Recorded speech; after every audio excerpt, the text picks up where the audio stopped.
12년을 가까운 교회에 있다가 이제 헤어진 지 6개월이 지났는데요. 잘들 지내셨어요? 네. 열심히 살고 있습니다. 오랜만에 교회 왔는데 누구보다도 저를 환영해 준 두 친구가 있었는데, 하나는 이든이라는 아이였고, 이든이가 저한테 와서 안겼어요. 안기고 무릎 위에 앉아가지고 저를 자꾸 쳐다보길래 어떻게 인생 즐거워? 그랬더니 네 그러더라고요.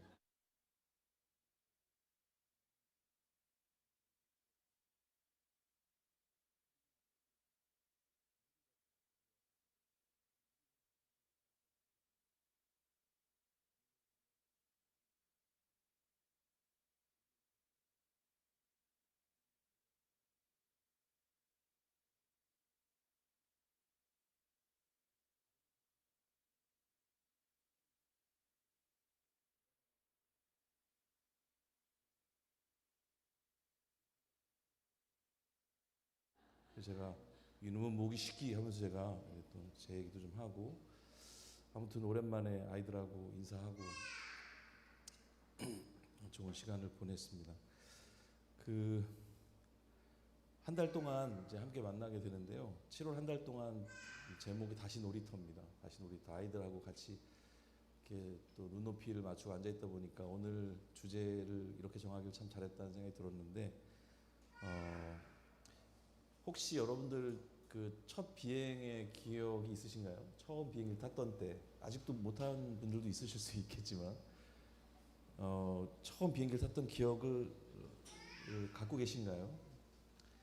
언제로 기억이 나실지는 모르겠는데, 저의 첫 비행기는 그 안방에 누워 계셨던 아버지 발바닥 위였던 것 같습니다. 추락을 해도 안전했던 아버지의 푹신한 배가 있었고, 또 까끌한 아버지 수염에 걸리면은 비명을 지르기도 했었던 그런 기억도 얼핏 남아 있어요. 진짜 비행기를 타면 어떤 기분일까? 그때 아버지 발바닥 위에 올라가 있으면서 상상을 했었던 그런 기억도 납니다. 그렇게 저의 놀이는 안방에서 시작이 돼서 거실로, 또 거실에서 놀이터로 확장이 되었던 것 같아요. 놀이터에서 이런저런 기구들을 만지고 놀면서 저는 처음 그 삶의 질서에 대해서 배우게 됐던 것 같습니다. 이제 더 이상 그런 기구들을 가지고 놀지는 않지만, 이번 달에 우리가 어릴 적 놀면서 무의식적으로 배웠던 그 삶에 대한 첫 배움들, 이치들에 대해서 좀 생각을 해볼까 합니다. 그 배움들은 지금 사라지지 않았을 거예요. 어떻게든지 성장을 해서 우리 삶의 어떤 자리에 영향을 미치고 있을 텐데, 그 배움들은 지금 어떻게들 잘 지내고 있는지 그 안부를 좀 확인해 보는 시간이 됐으면 좋겠습니다. 그래서 다시 우리는 우리들의 어릴 적 놀이터를 방문해 볼 필요가 있겠습니다. 우리가 그 어릴 적에 가지고 놀던 그 놀이기구들을 지금 우리 아이들도 사실 가지고 놀고 있어요. 조금 더 세련돼지고 또 튼튼해지고 그랬을지는 몰라도 놀이기구들 자체가 크게 달라진 것 같지는 않습니다. 요즘에 그 아파트 단지라든지 아니면 뭐 공공시설로 만들어지고 있는 놀이터들 가봐도 그렇게 크게 새로울 건 사실 없더라고요. 우리가 놀던 대표적인 놀이기구들 한번 떠올려 볼까요? 어떤 게 있으세요, 여러분들? 어렸을 때 놀던 놀이기구에는 뭐가 있었어요? 그네가 있었고, 또 시소가 있었고, 또 뭐가 있었습니까? 미끄럼틀 같은 게 있었고, 정글짐이라고 아세요? 정글짐? 네. 그리고 모래판이들도 있었던 기억이 납니다. 그 어린 시절에 그렇게 정신없이 그 장소에서 놀던 그런 기억을 갖고 있는데, 그 놀이기구 하나하나마다 다 어떤 그 우리에게 그 놀이기구들이 전해주는 나름의 작은 메시지들이 있었던 것 같다는 생각을 해봤는데, 그 첫 배움으로부터 우리 삶으로 그런 메시지들이 잘 이어지고 있는지 좀 돌아보면 좋겠다는 생각을 했어요. 이 배움의 뿌리라고 할까요? 이 배움의 뿌리는 놀이터 같은 인생을 설계하신 그 창조주 하나님의 마음과 연결이 되어 있습니다. 우리는 놀이터의 세계로부터 하나님의 세계로 좀 걸어 들어가 보게 될 거예요. 오늘 우리는 미끄럼틀을 다시 한번 타보려고 합니다. 미끄럼틀 제가 좀 검색해 보다가 제가 어렸을 때 타던 미끄럼틀이랑 가장 비슷한 형태. 요즘엔 뭐 플라스틱으로 동그랗게 해서 뭐 굴이라고 해야 되나? 터널처럼 나오게 된 미끄럼틀도 많이 있던데요. 저는 이런 걸 주로 탔었습니다. 저희가 아이들을 키울 때 거실에 그 작은 플라스틱 미끄럼틀을 대여해 가지고 사용을 했었거든요. 서한이가 그걸 굉장히 좋아했어요. 그래서 미끄럼틀을 타고 슝 내려오면은 승주가 그거를 그렇게 재밌어 하면서 누나를 따라서 미끄럼틀 계단을 꾸역꾸역 그 작은 발로 꾸역꾸역 올라가던 생각이 납니다. 잘 걷지도 못하던 애였는데 거긴 올라가더라고요. 그리고 아주 짧은 미끄럼틀이었지만은 거기를 미끄러져 내려올 때 얼마나 미소가 가득했던지 눈물겨울 정도였어요. 그 표정이 있잖아요. 아이들이 보여주는 그 표정이 있는데 정말 얘가 즐겁구나 이런 생각을 했던 기억이 있습니다. 제가 어릴 때는 이런 그 커다란 미끄럼틀이 운동장 복판에 있었는데 그 한참을 올라가야 됐어요. 그 타면 지금 보면 계단이 한참 있었는데 계단이 한참 있고요. 그걸 올라가야 내려올 수 있는 그런 종류의 미끄럼틀이었습니다. 그걸 하도 타대가지고 그 친구들 바지 엉덩이가 거의 너덜너덜 거렸던 그런 기억도 있습니다.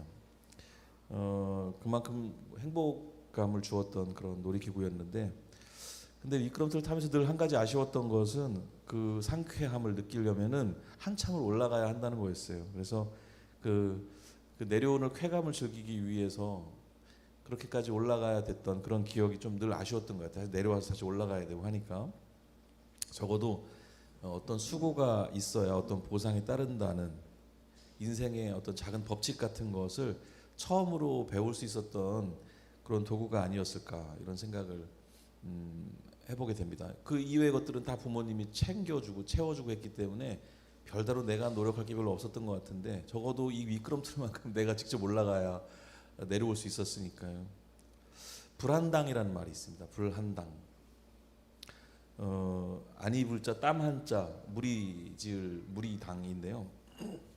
무슨 말이냐면 땀을 흘리지 않는 무리라는 말입니다. 땀을 흘리지 않는 사람들, 체질적으로 땀이 많이 안 나는 사람들을 우리가 불한당이라고 하진 않습니다. 이 말의 의미는 일반적으로 남의 재물을 함부로 착취하는 패거리들을 일컫거든요. 불한당. 수고 없이 보상을 원하는 사람들을 말합니다. 또 그걸 강제로 힘으로 완력으로 실행해 버리는 사람들을 말해서 불한당 이렇게 얘기를 하는데, 그게 또 별 문제 없이 실행이 되게 되잖아요. 그러면 어떤 승리감에 취해 가지고 도파민 분비가 잔뜩 되겠죠.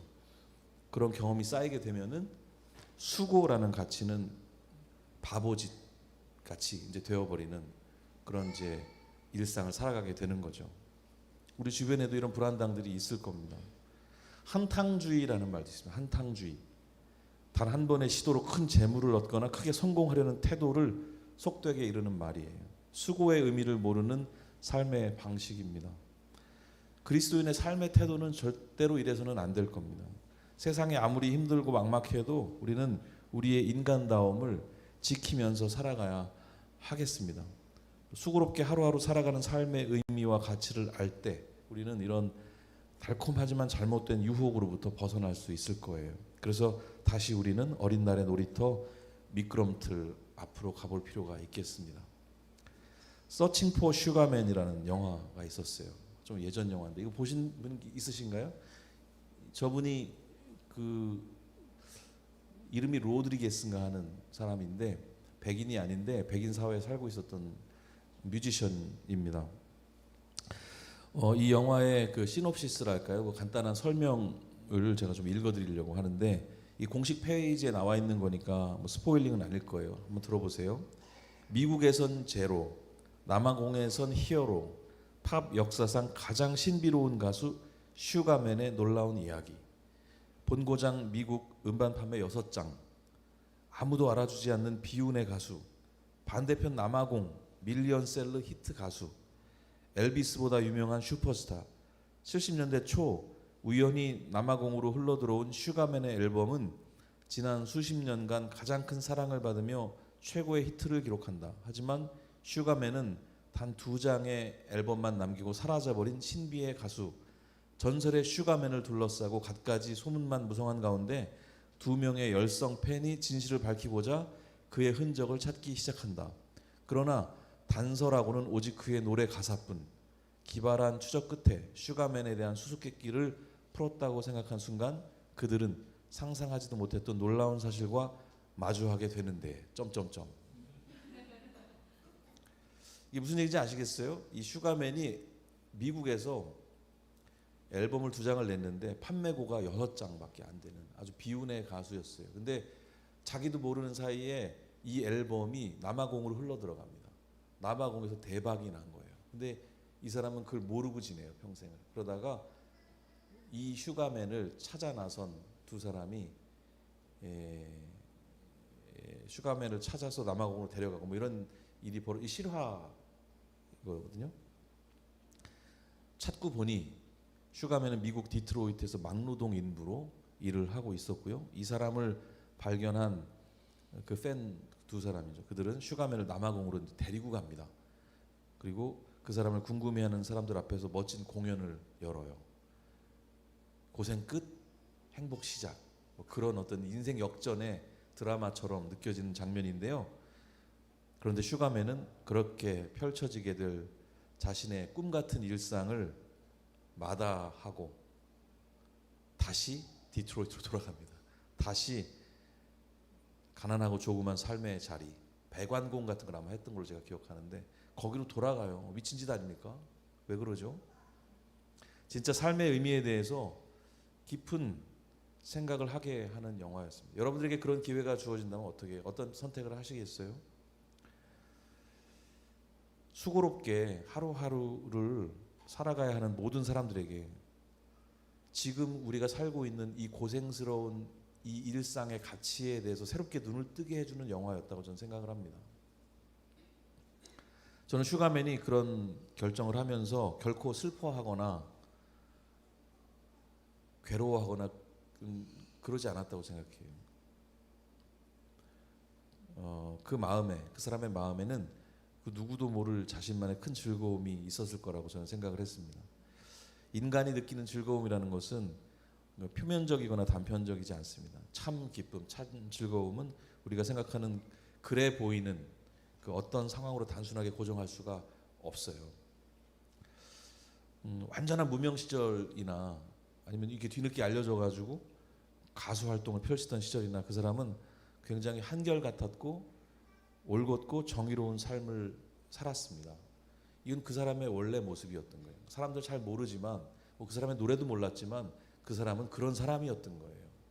근데 우리가 볼 땐 되게 이상해 보이지만 그 사람은 그런 사람이었던 겁니다. 그 사람의 일상을 조금 더 자세히 알고 보니까 정말 신선하다는 생각이 들었고 영혼이 어쩜 저렇게 아름답고 자유로울 수가 있을까 또 부럽기도 했습니다. 슈가맨이 비록 가난한 삶에서 평생 벗어나지 못했지만은 그 사람이 공들였던 일이 하나 있었는데요. 자녀 교육이었다고 해요. 자녀 교육. 그리고 사회 참여. 미국 사회에서 사실 가난한 유색인종 가족이라면은 쉽게 포기하는 게 교육이라고 하는데 이 사람 그걸 놓지 않았다고 합니다. 돈이 있어서가 아니라 할 수 있는 모든 걸 다 했다고 합니다. 육체 노동에 피곤했을 텐데도 도서관, 박물관 이런 공공교육시설에 자녀들을 데리고 다니면서 꿈을 키우게 했고요. 지역사회 문제에도 계속 관심을 갖고 참여를 하면서 열심히 봉사를 하는 일을 계속 지속했다고 합니다. 그리고 정의롭지 않은 주변의 상황들을 간과하지 않고 시위에도 자주 참여를 하고 가난했지만 지역 선거에도 출마도 하고 그랬었다고 하더라고요. 그렇게 나름의 활동가로 정직하고 모든 일에 다 성공한 건 아니지만 그냥 본인의 모습대로 모양대로 정직하고 성실한 삶을 살고 있었던 거예요. 디트로이트에서. 근데 팬들의 입장에서는 그치? 어떤 시각에서 보면은 불행한 삶을 살고 있다고 보여지는 어떤 자리였던 거지. 그래서 뭔가 이 사람에게 새로운 세상을 던져주고 싶은 어떤 강렬한 욕망이 있었겠죠. 팬들 입장에서는. 하지만 이 사람의 삶은 이런 삶이었던 거예요. 이런 캐릭터였던 거죠.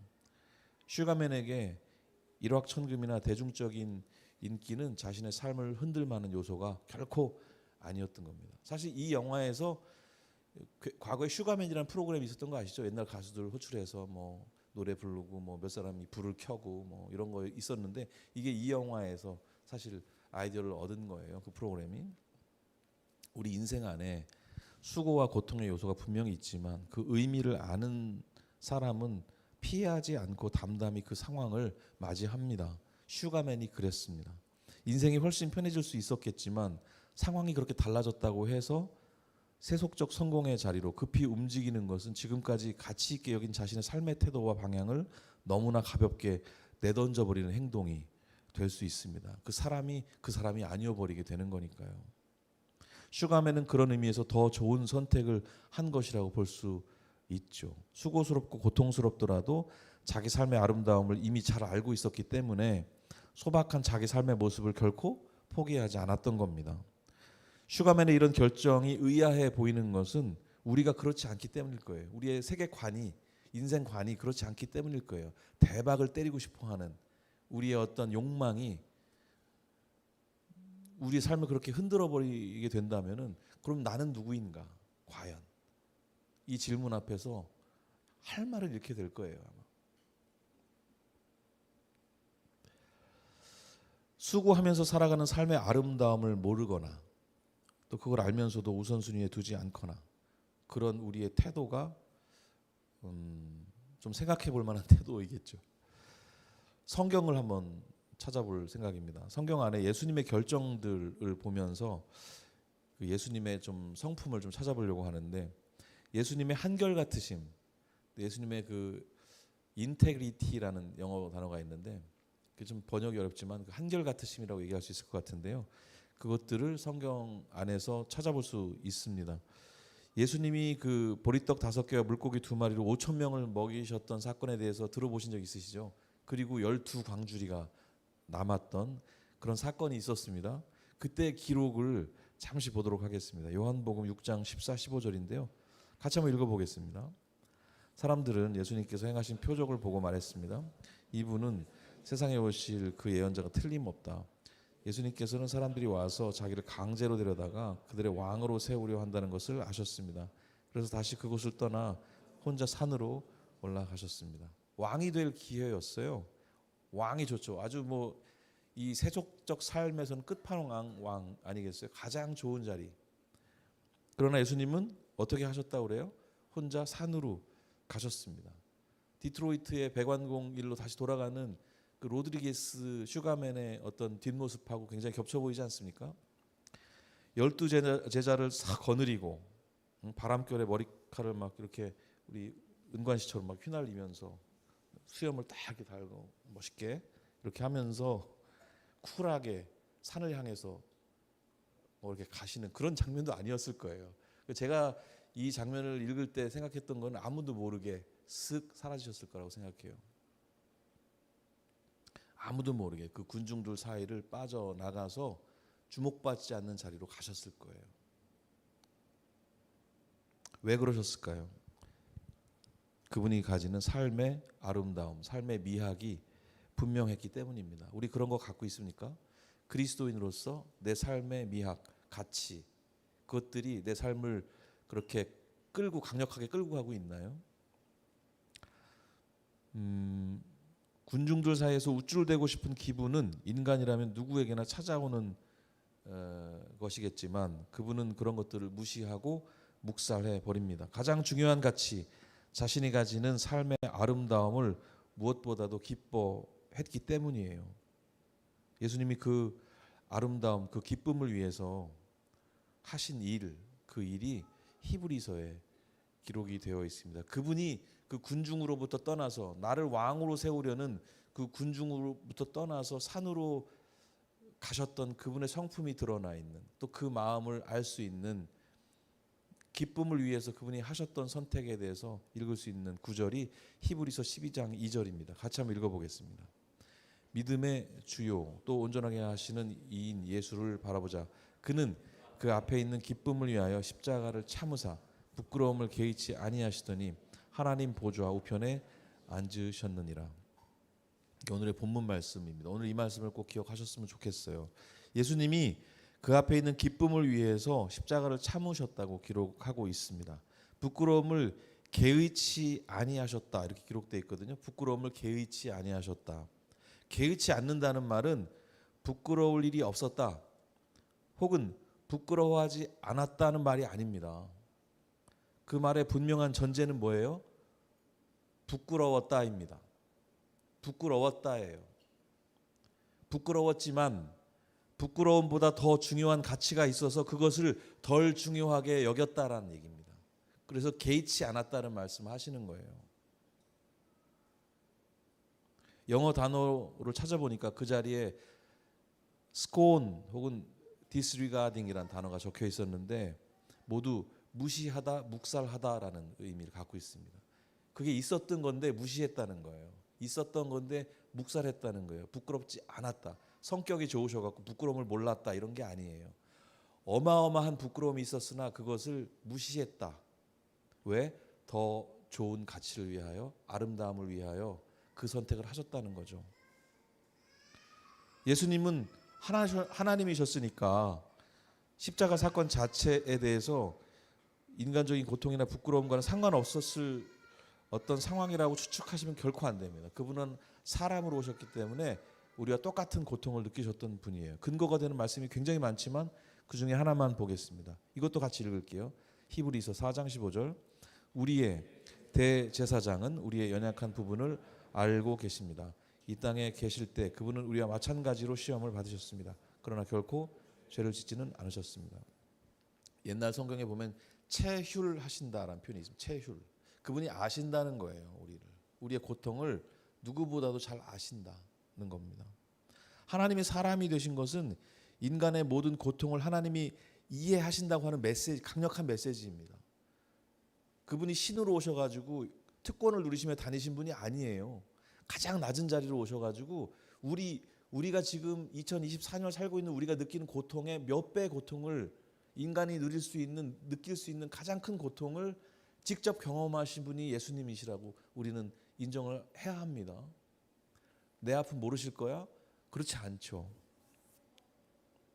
그리고 그 곤경에서 우리를 구원하시기 위해서 오신 것이죠.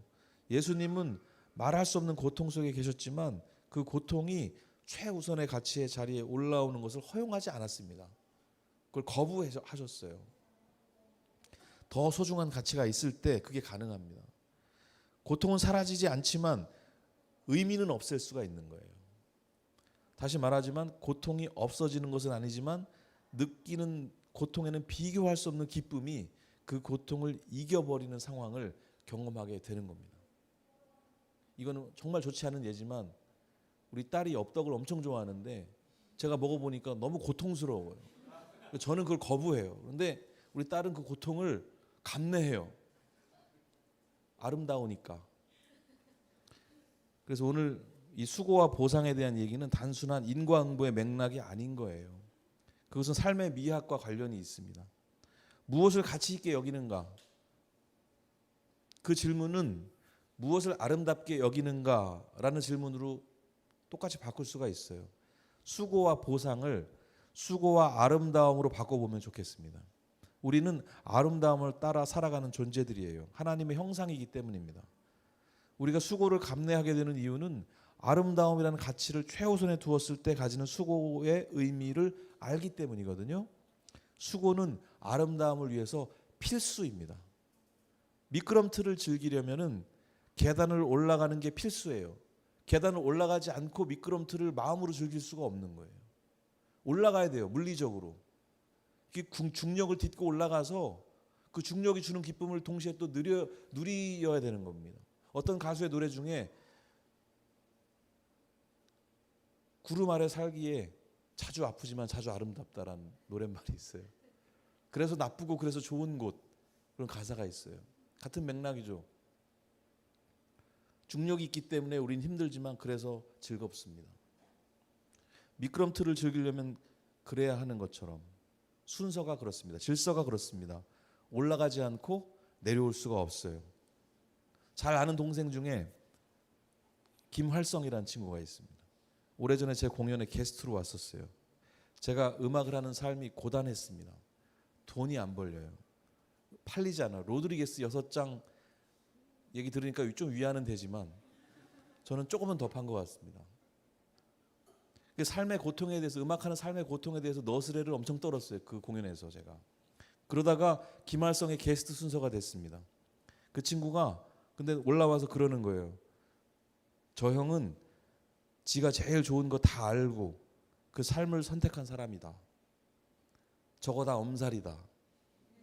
그러는 겁니다. 근데 이상하게도 저를 흉보는 멘트였는데도 불구하고 제가 너무 기분이 좋은 거예요. 사실 그렇더라고요. 힘들지 않은 거 아니지만 내가 가장 좋은 삶을 선택해서 살아가고 있는데 이거 엄살이 맞더라고요. 내가 아름답다 생각하는 삶을 살아가는 중이지 그 삶에 대한 대가 지불인 거지, 그렇게 생각하니까 마음이 참 좋았습니다. 물론 형편은 나아지지 않았지만 제 마음은 너무너무 나아졌어요. 고생스러운 삶도 수고라고 말할 수 있겠죠.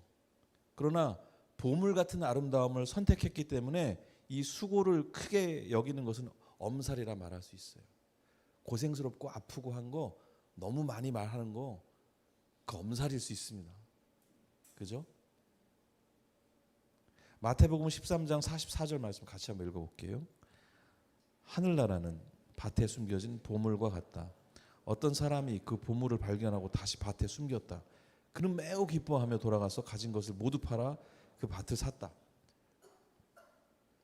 여기 보물, 이 보물은 아름다움이라 할 수 있습니다. 가치라 할 수 있는 거예요.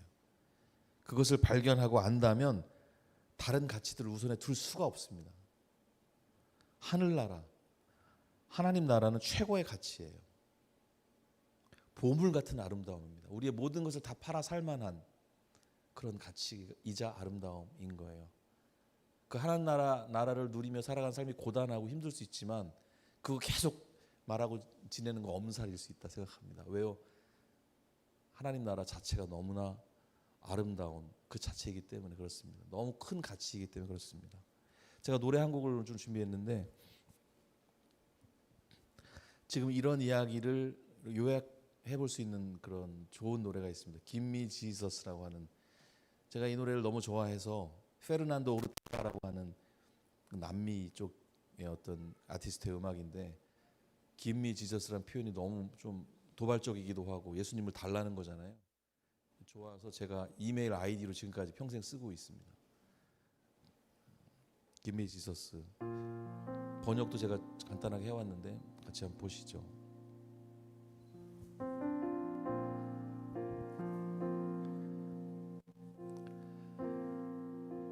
In the morning when I rise, in the morning when I rise, in the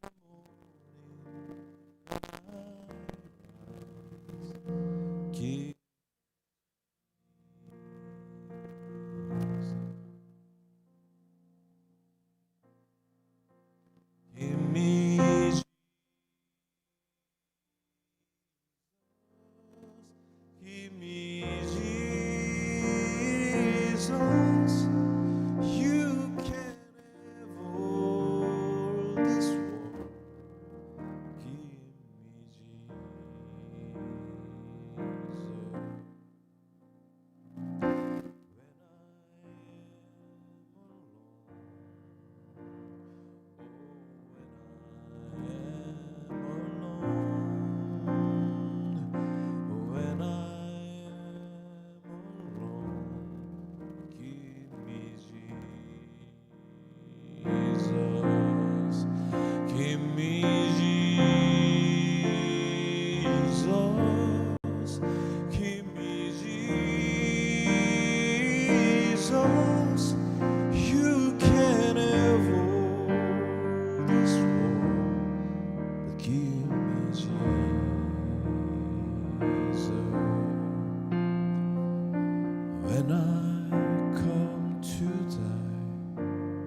다른 모든 걸 다 가져가셔라.